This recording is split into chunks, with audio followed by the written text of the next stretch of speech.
लड़की को अचानक लगा कि उसके जूतों के अंदर से कोई आवाज आ रही है। वह समझ पाती उससे पहले ही उसने सामने एक छोटे से पानी के गड्ढे में किसी को पुकारते हुए सुना। जिज्ञासा में उसने अपना पैर पानी में डालकर देखा, लेकिन अगले ही पल वह डर गई क्योंकि उसे लगा जैसे कोई उसे अंदर खींच रहा हो।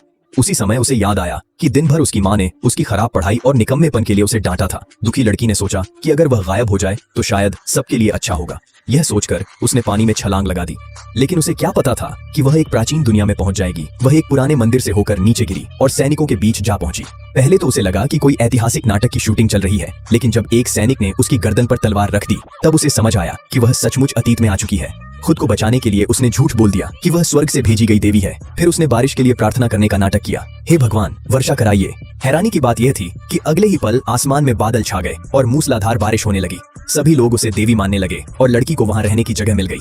उसने देखा कि वहां सिग्नल भी नहीं है। समय बीतता गया।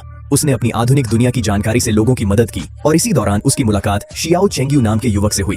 दोनों एक दूसरे से प्यार करने लगे, लेकिन तभी एक सिस्टम प्रकट हुआ और बोला कि उसका मिशन पूरा हो चुका है और 1 घंटे बाद उसे वापस आधुनिक दुनिया में भेज दिया जाएगा। लड़की वहां से जाना नहीं चाहती थी। उसने बहुत विनती की, लेकिन सिस्टम नहीं माना। उधर शियाओ चेंग्यू राजधानी में परीक्षा देने जाने वाला था। लड़की ने वादा किया कि वह उसका इंतजार करेगी। चेंग्यू ने भी वादा किया कि परीक्षा में सफल होने के बाद वह उससे विवाह करेगा। उसने अपनी पारिवारिक सोने की हेयरपिन के रूप में दी और राजधानी के लिए रवाना हो गया। लेकिन जैसे ही वह गया, लड़की आधुनिक दुनिया में वापस भेज दी गई।